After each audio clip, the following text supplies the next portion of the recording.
च सुरेन्द्रे च कौशिके पाद संस्पृशि निर्विशेष मनस्काय श्री वीरस्वामिने नमः। आरहत वाङ्मय में कहा गया है, धम्मो मंगल मुक्तित्थम अहिंसा संजमो तवो देवावि तं नमं संति जस्य धम्मे सयामणो। चतुरंगीण 4 अंगों वाला मोक्ष मार्ग है। नाणं च दंसनं चैव चरितं च तवोतः एष मग्गोत्तिपन्नतो जिनेहिं वरदंसिहिं। मोक्ष की प्राप्ति के लिए धर्म की साधना आवश्यक है और मोक्ष के जो मार्ग के अंग हैं उनमें एक है ज्ञान। धर्म की साधना में ज्ञान भी सहयोगी बनता है। सम्यक ज्ञान, सम्यक दर्शन, सम्यक चारित्र और फिर तप। तो एक प्रश्न पैदा होता है, जैसे तत्वार्थ सूत्र में कहा गया है, सम्यक दर्शन ज्ञान चारित्राणि मोक्ष मार्ग है। सम्यक दर्शन, सम्यक ज्ञान, सम्यक चारित्र, ऐसे सम्यक तप, तप के आगे भी सम्यक शब्द का प्रयोग करना जरूरी है या नहीं।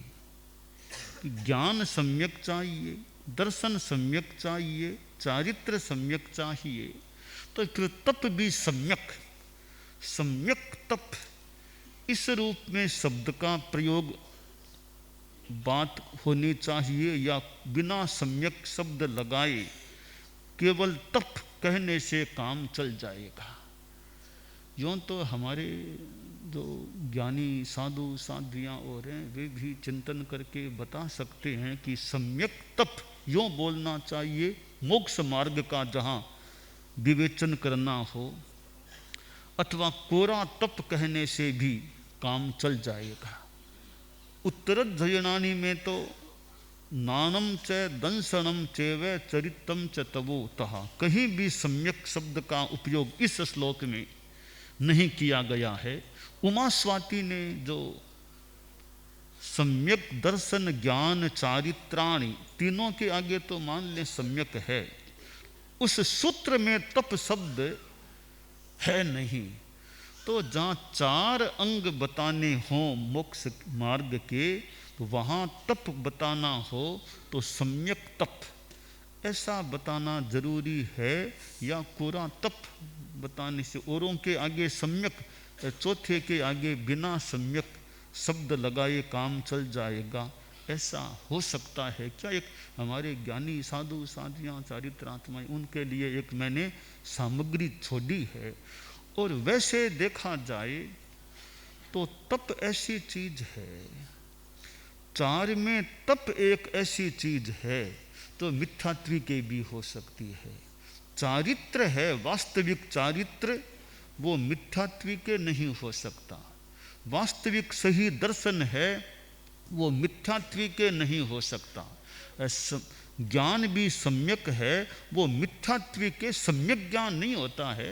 और कोई रूप में तो ज्ञान हालांकि हो सकता है, पर तप तो बाल तपस्वी मिथ्यात्वी के भी तप हो सकता है। और आचार्य भिक्षु ने तो मिथ्यात्वी की करनी को भी जो मोक्ष की देश आराधिका के रूप में मान्य किया है। तो मिथ्यात्वी जो तप करता है, यानी मिथ्यात्व संपन्न व्यक्ति का जो तप है, तो उसे सम्यक तप तो कहा जा सकता है या नहीं, किंतु मिथ्यात्वी का वह तप है वो मोक्ष की ओर ले जाने वाला तो संभवतः हो ही सकता है।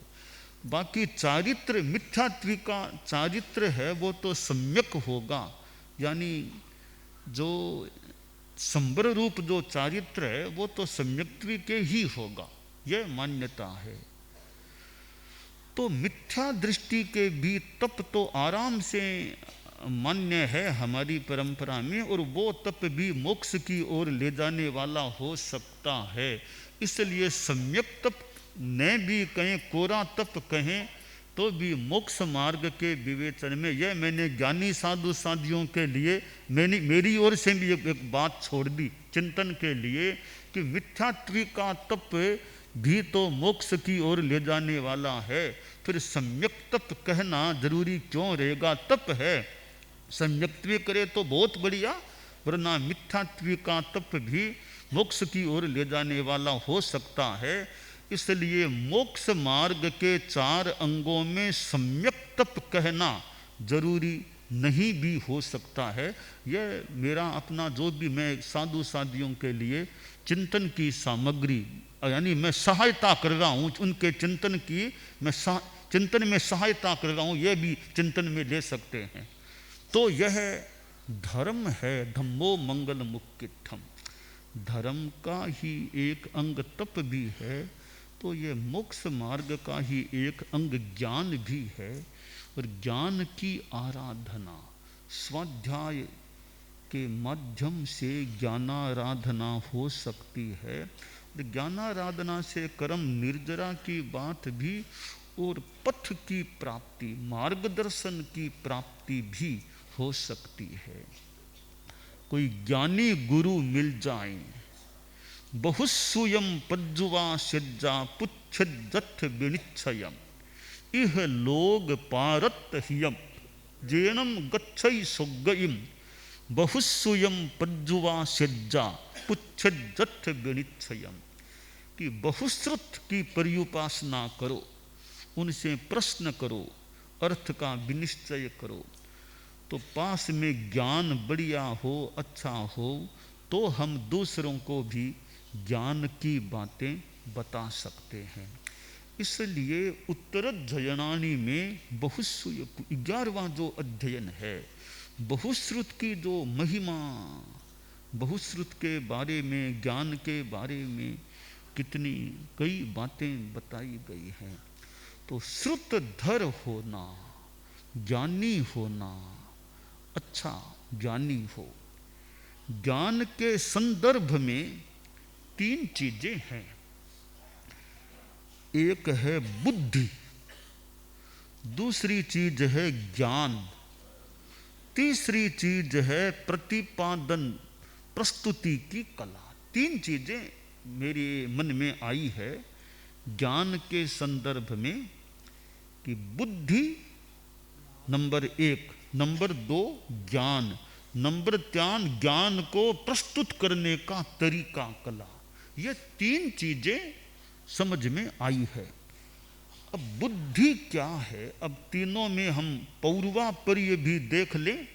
सबसे पहले यानी बुद्धि का तो पहला स्थान है, बाद में ज्ञान भी है, और कहीं ज़्यादा ज्ञान नहीं फिर भी प्रतिपादन आदमी कर दे, फिर भी मोटा मोटी नंबर 2 में ज्ञान, नंबर 3 में प्रतिपादन की विधा, कला। अब ज्ञान प्राप्ति के लिए, ज्ञान के विकास के लिए, जो ये बहुश्रुत के संदर्भ में जो ज्ञान है, उसके लिए बुद्धि हो, प्रतिभा हो, प्रज्ञा, प्रतिभा, बुद्धि, तो ज्ञान का विकास हो सकता है। प्रतिभा बुद्धि वो न हो तो परिश्रम ज़्यादा करो पर ज्ञान उपलब्ध ज़्यादा नहीं होता। इनपुट ज़्यादा और आउटपुट कम वाली बात हो सकती है। एक साधु है, कंठस्थ करने की, याद करने की क्षमता अब नहीं है, पहले भी नहीं हो अब तो नहीं है।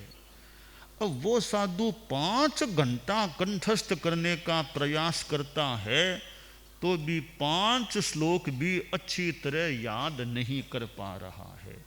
यानी वो स्मरण शक्ति की स्थिति है, वो नहीं है तो वो ज्ञान कंठस्थ रूप में प्राप्त नहीं कर पा रहा है। इसका मतलब जो ज्ञान प्राप्ति की एक पात्रता है, साधन है, माध्यम है, वो उसके पास ठीक नहीं है, इसलिए वह ज्ञान का ग्रहण ज्यादा नहीं कर पा रहा है। चाकू है, चाकू से मान लो कोई चीज काटनी है, कोई चीज काटनी है, अब चाकू में धार नहीं, भोतरा हो गया, धार नहीं है, तो वो काटने में भी कठिनाई। धार तीक्ष्ण है, फट वो काट सकता है। बुद्धि एक प्रकार की हम चाकू के रूप में भी देख लें कि उसमें तीक्ष्ण धार वाली बुद्धि है, अज्ञान को फट काट सकती है। तो वो तीक्ष्ण धार नहीं है, भोंतरा सा, वो बुद्धि का चाकू भोंतरा सा है, तो अज्ञान को काटने में उसकी इतनी क्षमता नहीं होती है। तो ज्ञान के विकास में, बाहुश्रुत्य के विकास के लिए ये बुद्धि कह दें, प्रतिभा कह दें, स्मरण शक्ति, सारा ये एक ही परिवार मान लें, वो होता है। तो वो एक लब्धि है, शक्ति है। अब क्या होता है, कई बार बुद्धि तो है, स्मरण शक्ति भी है, पुरुषार्थ नहीं है। वो साधु के पास, दूसरे के पास बुद्धि स्मरण शक्ति ठीक है, वो सीखता ही नहीं है, हाथ में नहीं लेता किताब को। तो प्रतिभा और स्मरण शक्ति होने पर भी वो कंठस्थ ज्ञान नहीं कर पाता, क्योंकि स्मरण शक्ति बुद्धि का उपयोग उसमें नहीं करता है। तो बुद्धि स्मरण शक्ति हो और उसका उपयोग हो तो ज्ञान और बाहुश्रुत्य का विकास हो सकता है। अब तीसरी बात हम देखें कि बुद्धि स्मरण शक्ति है,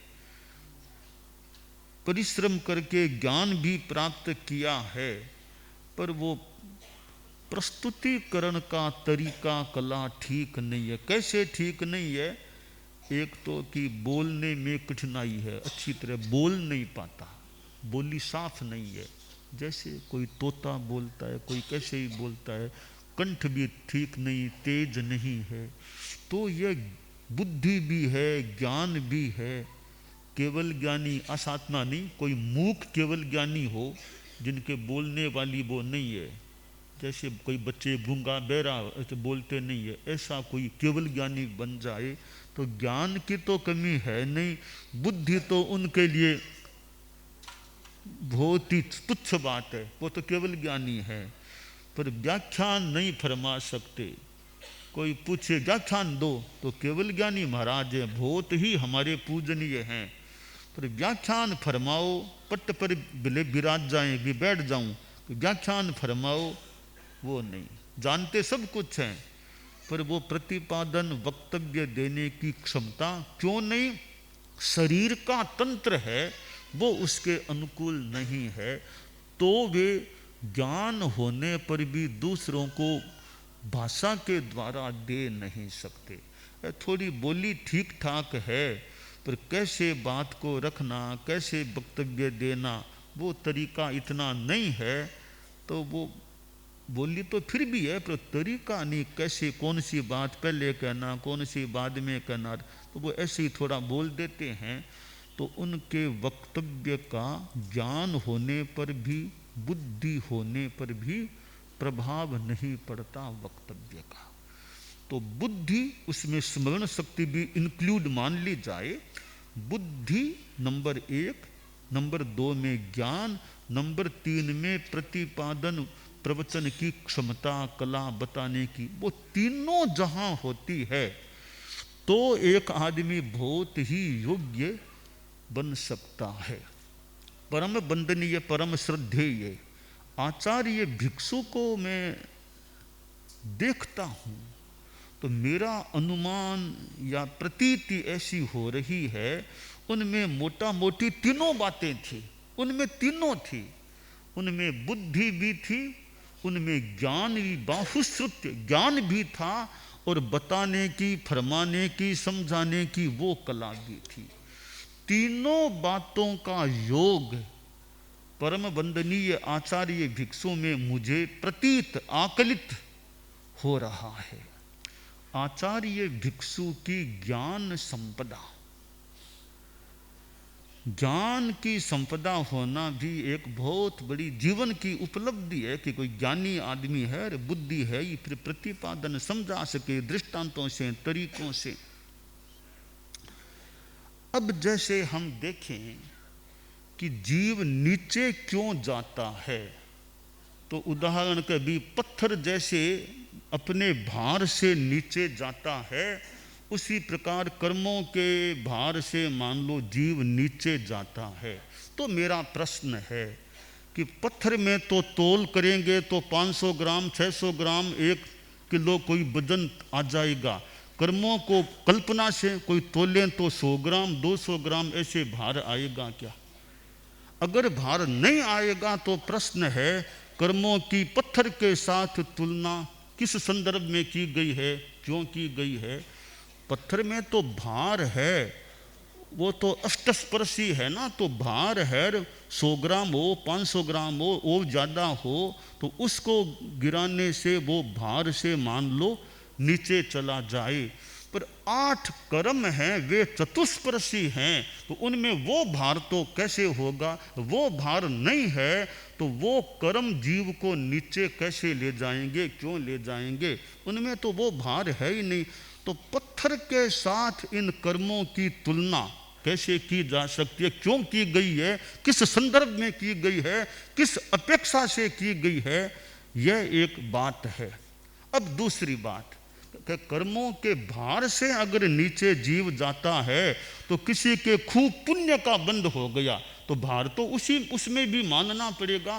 तो पुण्य कर्म नीचे क्यों नहीं, वो ऊपर क्यों ले जाते हैं जीव को? तो यह पत्थर का दृष्टांत है, उसके साथ हम कर्मों का ऐसे संदर्भ जोड़ें तो ये प्रश्न पैदा हो सकते हैं कि पत्थर तो अष्टस्पर्शी है तो वो भार तो मान लो नीचे ले जाए, तो कर्मों में चतुष्पर्शी कार्मण शरीर, उनमें उसमें वो भार कैसे? अगर भार है भी तो पुण्य कर्म में भी तो भार है, वो फिर नीचे क्यों नहीं ले जाता? यह एक प्रश्न पैदा किया जा सकता है। अब मैं इसका थोड़ा उत्तर भी मेरे मन में जो है वो थोड़ा बताना चाहता हूँ कि यह भार वाला जो एक उदाहरण है, वो एक उदाहरण कोई एक सामान्य तुलना के रूप में, एक सामान्य विवक्षा बताने के रूप में, सामान्य आदमी को बताने के रूप में एक प्राथमिक एक उदाहरण मान लो हो सकता है, हमें मिलता भी है, हमारे वो तो मिलता भी है। अब इसका थोड़ा आगे जाकर हम गहराई में जाएं, इसका तात्पर्य क्या है? तात्पर्य वो मेरे मन में ऐसा जो आया है कि यहाँ पत्थर का भार है वो भौतिक भार है, वो स्थूल भार है, और कर्मों का भार स्थूल भार नहीं, वो तो अगुरु लघु, अगुरु लघु कर्म तो चतुष्पर्शी हैं, उनका भार कौन सा? वो है प्रभाव, प्रभाव के रूप में, कि पाप के प्रभाव, जैसे पत्थर अपनी गुरुता के कारण नीचे जाता है, वैसे जीव पाप कर्मों के प्रभाव के रूप में जो भार है, प्रभाव है, उससे वो नीचे जाता है। पुण्य कर्म भी है, पुण्य कर्मों में वो प्रभाव नहीं है कि जीव को नीचे ले जा सके, उनका प्रभाव है ऊपर ले जाने का, यानी अच्छी गति में ले जाने का। तो पाप कर्मों का भार पत्थर के संदर्भ में कि उनमें वो पाप का जो प्रभाव है, उन कर्मों की जो क्षमता है नीचे ले जाने की, उसी को हम भार मान लें, इसलिए जीव अधोगति में जाता है। और पुण्य कर्मों में वो प्रभाव नहीं होता तो बहुत पुण्य वाला जीव यूं ऊपर अच्छे स्वर्ग में जा सकता है। ऐसा एक विचार आया। बाकी और हमारे ज्ञानी साधु साधियाँ और कोई उनको अच्छा लगे तो वो मुझे बताने का प्रयास कर सकते हैं। अब यह साधु को दान दे रहा है कि वहाँ हिंसा नहीं होनी चाहिए, कि काय से हिंसा हो तब तो साधु के लिए अकल्पनीय हो गई। मुंह से या वो वचन से हिंसा हो तो साधु को दिक्कत नहीं। तो यहाँ एक प्रश्न मन में प्रश्न उठता, मेरे या एक किसी के उठ सकता है, इस रूप में मैं बता रहा हूँ कि भाई साधु के तो 3 करण 3 योग से हिंसा का त्याग है। अब सामने वाला व्यक्ति चाहे काय से हिंसा करे चाहे वचन से हिंसा करे, इससे हमें क्या मतलब है? हिंसा तो अगर होती है तो फिर साधु के लिए यह कल्पनीय कैसे होता है? चाहे वाणी से हिंसा, जीव मरते, अगर जीव मरना मानते हो, जीव मरना मानते हो तो वो चाहे वाणी से जीव मरे और चाहे हाथ से मरे चाहे पैर से मरे, जीव का मरना तो हो ही रहा है। साधु को जीव मरना हो उससे बचना है, तो फिर साधु उस वायुकाय के जीवों की हिंसा को अस्वीकार क्यों नहीं करता? कि हिंसा है वो किसी योग से हिंसा हो, हिंसा अगर जीव मरते हैं अगर, तो फिर साधु के लिए वो भिक्षा कल्पनीय कैसे हो सकती है? अब यह कहे कि निंदा करते करते कोई बहरा रहा है वो भी तो साधु के लिए ग्रहणीय है, तो वहाँ यह बात भी कोई कह सकता है कि निंदा करने वाला है वो तो अपने कसाय से बोल रहा है। साधु ने तो कोई कहा नहीं कि मेरी निंदा करो, साधु ने वो अपने हिसाब से ही निंदा करता है। पर बोलना तो साधु के संदर्भ में, साधु पूछ रहा है सुस्ता होना यह क्यों बनाया, कैसे बनाया, उन बातों का जवाब वो साधु ही उसको उत्तेजित करवाए, यानी प्रेरित करवाए बोलने के लिए। तो साधु के द्वारा प्रेरित होने पर वो आदमी बोलता है, जबकि निंदा करने के लिए साधु नहीं कहता कि ऐसा बोलो निंदा करो, वो अपने हिसाब से बोल रहा है। तो निंदा करते समय बोलना और साधु की पूछताछ के अंतर्गत बोलना, इन दोनों बोलने में फर्क नहीं है क्या? यह भी कोई प्रश्न आदमी कर सकता है, उठा सकता है। तो हिंसा अहिंसा 5 चीज़ें जो है, अहिंसा, सत्य, अचौर्य, ब्रह्मचर्य, ये 5 चीज़ें हैं। अब जैसे कोई मूर्ति पूजा करने वाला फूल चढ़ाता है, मान लो वहाँ भी तो हिंसा है, साधु के भी अपकाय की हिंसा हो रही है। तो फूल चढ़ाने वाला यह कह दे कि महाराज आपके भी तो हिंसा होती है ना अपकाय की, तो आपके पाप नहीं लगता क्या? आपको नहीं लगता तो मुझे क्यों पाप लगेगा फूल चढ़ाने में? ऐसा कोई आदमी प्रश्न कर ले, कह दे मान लो, तो यहाँ उत्तर दे भी नदी फूल 3 तरह के हैं मान लो, तो कौन से फूल लोगे? बढ़िया ताज़ा फूल तुम काम लोगे, हम तो नदी में जो जितना कम पानी जितनी कम हिंसा वो हम ध्यान देंगे। तो वो सामने वाला कह देगा कि ठीक है मैं तो बढ़िया फूल चढ़ाऊँगा, आप बहुत कम से कम अजयना हो वो प्रयास करेंगे। तो वो कह देगा मैं ज़्यादा पाप का भागी, आप थोड़े पाप के भागी, दोनों ही पाप के भागी हो गए ना। हिंसा तो आपके भी हो रही है और मेरे भी हो रही है, तो मुझे आप ज़्यादा पापी मान लो, आपको हम थोड़े पापी मान लें। ऐसा कोई वो बता दे, कह दे, तो उसका फिर क्या जवाब हो सकता है? हाँ भगवान मुख्य मुनि उत्तर दे रहे हैं, हम बोल दो खड़े हो जाओ, उत्तर दे दो बात।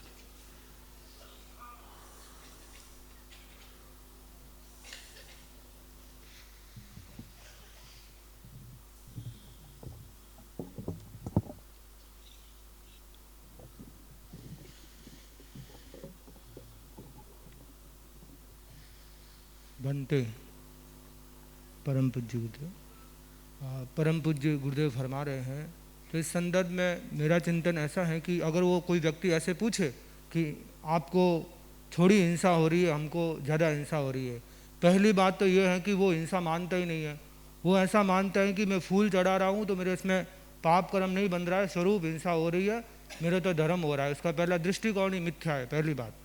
दूसरी बात है कि साधु जो नदी को पार करता है उसमें जो उसका दृष्टिकोण है, कम से कम पानी हो, कम से कम हिंसा हो। तो उसके साथ सबसे महत्वपूर्ण बात जो जुड़ी हुई वो यह है कि साधु को भगवान की आज्ञा है कि वह नदी पार कर सकता है। तो जिस चीज़ में भगवान की आज्ञा हो उसमें व्यवहार में लग सकता है कि हिंसा हो सकती है, किंतु वह आज्ञा होने से वह हमारे लिए, हम तो उसे धर्म ही मानते हैं, धर्म के रूप में ही मानते हैं, उसको पाप नहीं मानते हैं। ये फर्क है।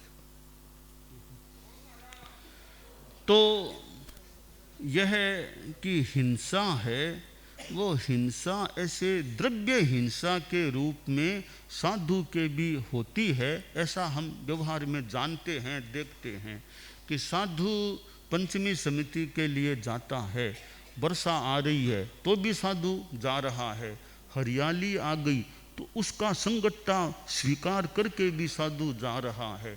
तो वहाँ हिंसा तो है, पर वो साधु की हमारी परंपरा में अकल्पनीय नहीं है।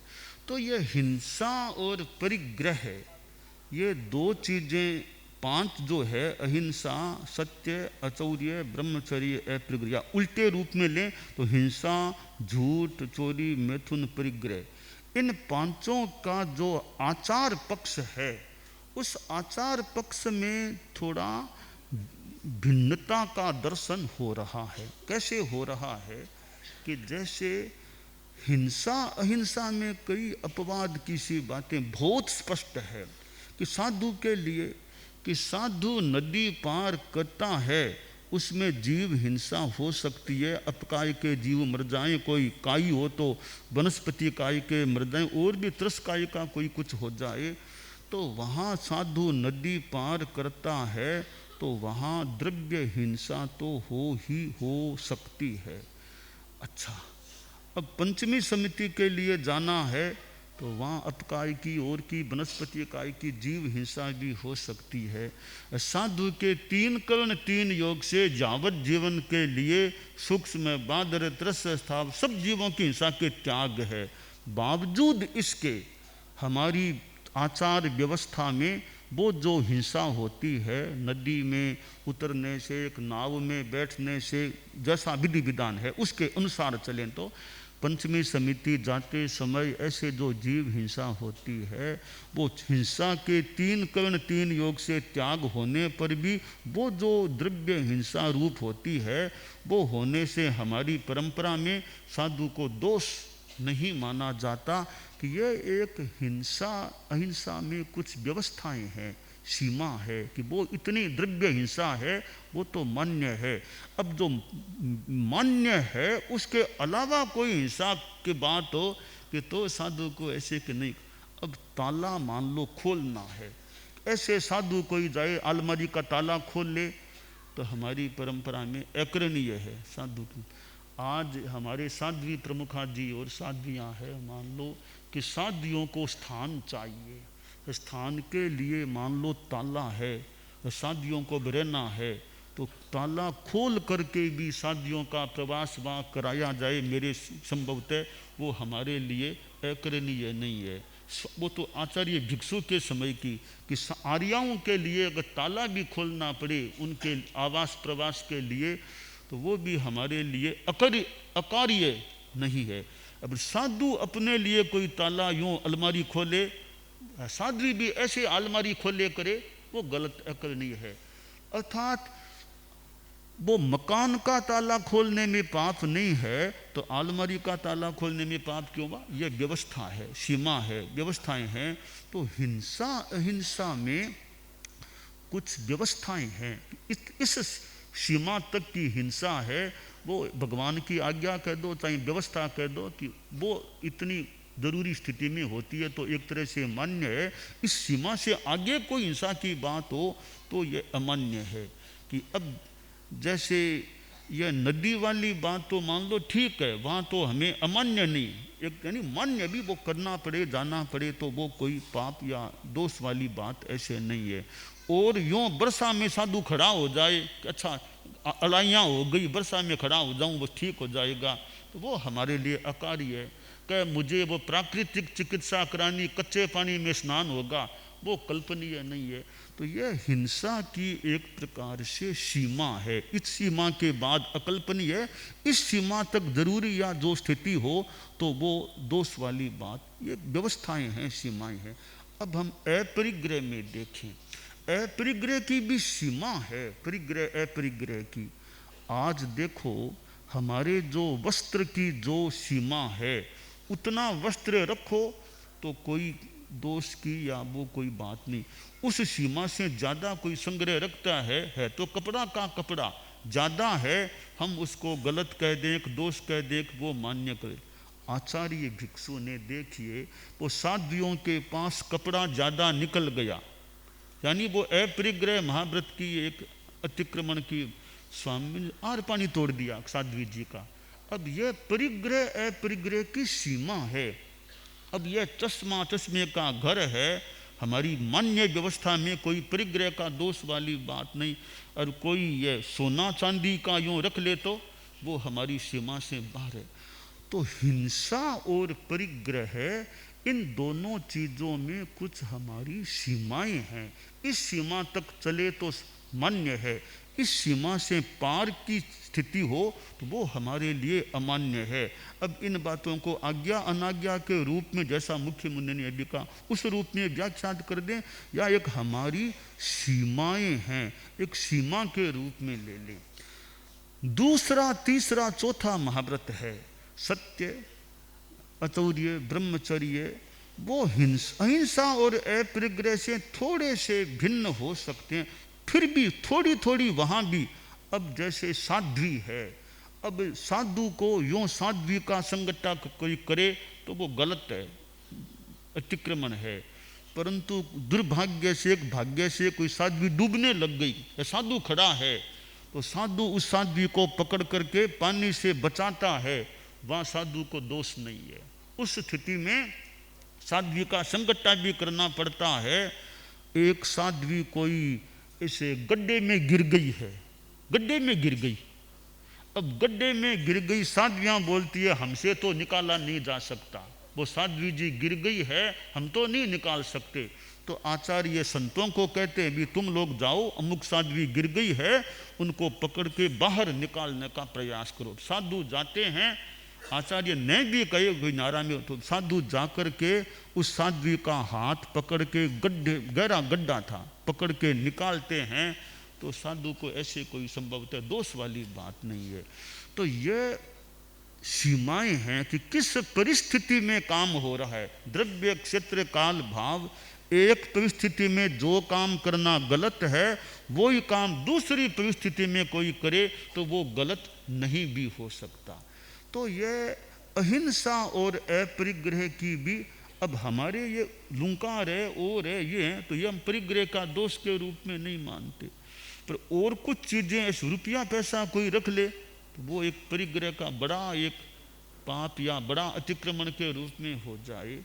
तो ये हिंसा और परिग्रह, अहिंसा और अपरिग्रह है, इनकी अपनी सीमाएं हैं, व्यवस्थाएं हैं। तो जो व्यवस्था निर्धारित है शास्त्रों में, आगमों में भी हमें जो कई बातें शास्त्रों में भी मिलती है। अब साध्वी को साधुओं के ठिकाने में यूँ सामान्यतया रात को नहीं रहना, कोई परिस्थिति आ जाए तो निर्ग्रंथियों को साधुओं के ठिकाने में भी रात्रि में भी रखा जा सकता है। विशेष कोई स्थिति आ जाए कि ऐसा खतरा है निर्ग्रंथियों को, तो हमारे धर्मसंघ की निर्ग्रंथियाँ हैं, उनको कोई रात्रि में आवास में खतरा लग रहा है और कोई स्थान है नहीं, तो साधुओं का जो ठिकाना है उसी में जैसी उचित व्यवस्था हो उस हिसाब से निर्ग्रंथियों को साधुओं के ठिकाने में भी रात्रि प्रवास कराया जा सकता। यह सीमा सामान्यतया कि साधुओं के ठिकाने में एक निकाल प्रसार हो तो ऐसे नहीं रहना।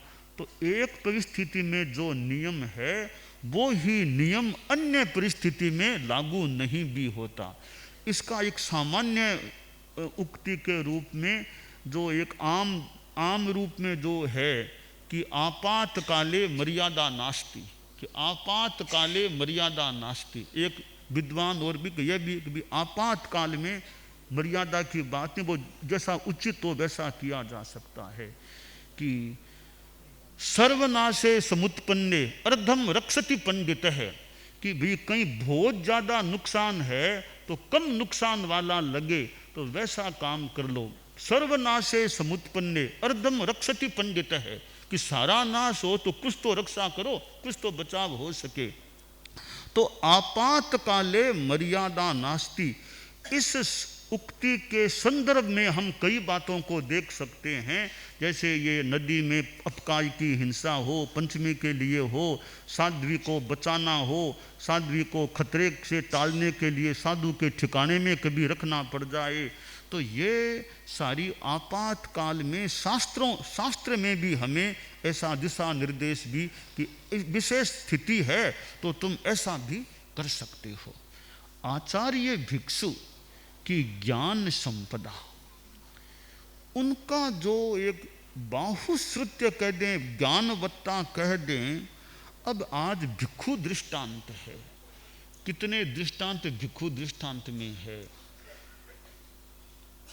काम किया नहीं या मौका ही नहीं मिला। आज अतीत के हमारे 10 आचार्यों में भिक्षु दृष्टांत तो मिलता है, भारी माल दृष्टांत के, रायचंद दृष्टांत के, जयाचार्य दृष्टांत, तुलसी दृष्टांत या महाप्रज्ञ दृष्टांत। आज तक तो अभी तक संभवतः मेरे ख्याल में ऐसी किताबें उपलब्ध नहीं है। एक स्वामी जी के सिवाय अतीत के 9 आचार्यों में किसी के नाम से भी दृष्टांत की किताब संभवतः स्मृति में, जानकारी में नहीं है। एक स्वामी जी के ही यानी भिक्षु दृष्टांत के रूप में हमें ग्रंथ प्राप्त होता है। तो उनकी वो विशिष्टता मान लें, या बाद के आचार्यों का किसी का था भी तो पूरा संकलन भी न किया गया हो, संकलन कुछ किया हो तो किताब के रूप में सामने न आया हो, जो भी है, पर भिक्षु दृष्टांत किताब तो हमें आज भी उपलब्ध है, ग्रंथ उपलब्ध है। तो स्वामी जी किस प्रकार दृष्टांत देते, वो उनका वो तीसरी बात, प्रतिपादन की कला, समझाने की कला, उस रूप में हम भिक्षु दृष्टांत को भी देख सकते हैं, आकलित कर सकते हैं कि आचार्य भिक्षु की वो समझाने की, बताने की कला, विधा किस प्रकार की थी। तो वो क्षमता आचार्य भिक्षु में हम उनके ग्रंथों को देखें, पढ़ें कि दूसरों को समझाने बताने का तरीका, कला, वो उनका अपना जो हमें मिलता है उसमें वो मेरा तीसरा पॉइंट जो है प्रतिपादन कला का, वो उसमें हम देख सकते। अब ज्ञान उनका देखें, आसातना नहीं हो, उन्होंने संस्कृत व्याकरण कभी याद की हो, संभावना नहीं है। उन्होंने जिन्हें जिनऊ जिना, रामे रामू रामा कोई रूप सिद्धि की हो, भवती भवते भवंतिर, बंदते बंदेते, बंदनते बंदसे, बंदे थे बंदद्वे, बंदे बंदावहे बंदामहे, बंदे ते बंदे याताम, बंदे रन बंदे था, बंदे याथाम, बंदे ध्वंग, बंदे ये बंदे वही, बंदे मही, बंदताम बंदेताम, बंदनताम, बंदस्व, बंदेताम, ये उन्होंने याद भी किए थे क्या? उन्होंने कभी संस्कृत के रूप याद किए थे क्या? उन्होंने कभी साधनिका के व्याकरण को मैं अध्ययन करूं, उन्होंने कभी संस्कृत को, आसातना न हो जाए, उन्होंने कभी कोई ऐसा अध्ययन शायद नहीं किया होगा। फिर भी आगम का कैरे, मग्गे, मक्खा ऐसे जो चीज़ें हैं, बिना संस्कृत के अध्ययन बहुत किए, आगम का अर्थ वो कर देते। तो यह उनका ज्ञान कह दें, बुद्धि कह दें, बिना संस्कृत का इतना अध्ययन, इस अध्ययन किए, बिना प्राकृत व्याकरण का कोई अध्ययन किए, कैसे वो अर्थ कर देते। उन्होंने जो आगमों के अर्थ किए हैं, पकड़े हैं, वो बिना संस्कृत प्राकृत के ज्ञान वाला कोई व्यक्ति ऐसे अर्थ करता है, समझ निकालता है, तो अनुमान है कोई विशिष्ट ज्ञानावरणीय कर्म का क्षयोपशम उनमें था कि संस्कृत पढ़ने वाले भी वो अर्थ कर सकें या न कर सकें, जो भी हो, उन्होंने बिना उस संभवतः अध्ययन के आगमों के कैसे अर्थ किए हैं। तो यह उनका ज्ञान या बुद्धि प्रतिभा थी। और उन्होंने आगमों का कितना आलोडन, विलोडन, अध्ययन, स्वाध्याय कितना किया होगा। पूर्व परंपरा में थे, वहाँ भी कितना अध्ययन किया होगा। और बाद में 13 पंथ की परंपरा के वो प्रमुख बन गए, हमारे आद्य अनुशासक वो बन गए थे। तो फिर उन्होंने कितना आलोडन, विलोडन किया होगा। तो यह उनका हम एक ज्ञान का जो रूप है, तो आचार्य भिक्षु की यह ज्ञान संपदा, वो अपने आप में जो हम देखते हैं कि कैसे वो ज्ञानी पुरुष रहे होंगे। अरे भिक्षु दृष्टांत एक उन्हीं के नाम का, बाकी 9 आचार्यों के नाम का ग्रंथ आया ही नहीं जहाँ तक मेरा ख्याल है। तो वो एक उन्होंने कितने दृष्टांत पर दृष्टांत कितने दृष्टांत ऐसे दिए होंगे। और संकलन करने वालों ने भी धन्यवाद या साधुवाद देना चाहिए।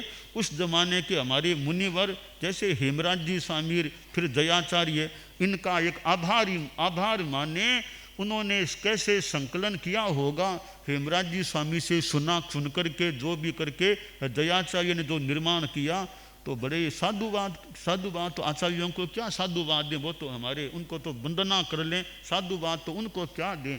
तो एक ग्रंथ तैयार हो गया, भिक्षु दृष्टांत, एक स्वाध्याय का एक ग्रंथ दृष्टांत। और तो आचार्य भिक्षु की ये ज्ञान संपदा की जो बात है, तो मैंने जो ये बातें बताई, पत्थर वाली बात, क्रम अगुरु लघु वाली वो एक बात बताई है, गोचरी में वायुकाय की हिंसा वचन से वो भी एक बात मैंने रखी है। तो ऐसे कई बातें मैंने, वो ज्ञानी भी हमारे साधु साधियों में, चारित्रात्माओं में कई अध्ययनशील और कुछ ऐसे हैं, तो वो और चिंतन करके मंथन करके मुझे जब मौका लगे बताने का कि यह बात ऐसे फिट हो सकती है, ऐसे बताने का कुछ मैंने भी थोड़ी सामग्री दे दी कि यह बात भी हो सकती है, जो भी। तो ये आज का जो आचार्य भिक्षु की ज्ञान संपदा का जो ये विषय है, तो आचार्य भिक्षु का एक जीवन का यह एक पक्ष है, एक आयाम है, वो बहुआयामी, मतलब व्यक्तित्व, एक उनके व्यक्तित्व का यह आयाम है ज्ञान की संपदा। तो वो ज्ञान संपदा उनकी जो थी, आज उनके इतने ग्रंथ जो हैं, उनके पास ज्ञान रहा होगा तभी तो वो ग्रंथ सामने आए हैं, वरना इतने ग्रंथ कैसे सामने आ सकते थे। ऐसे हमारे परम पूजनीय आद्य अनुशास्ता महामना आचार्य भिक्षु थे।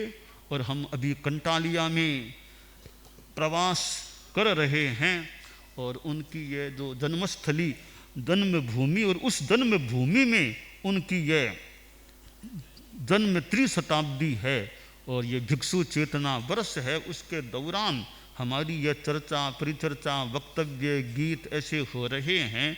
तो एक हमारे लिए इस वर्ष का यह एक समय है कि हम उनके बारे में कुछ बोलने का, चर्चा करने का, गीत गाने का क्रम चला। रात्रि में भी हमारे कार्यक्रम, वो प्रेक्षा ध्यान है, कार्यक्रम है, जैसा मुझे कहा जिज्ञासा समाधान है, वो क्रम भी इधर मैंने समणी जी से कहा, रावले में भी भाइयों को बताने का और का।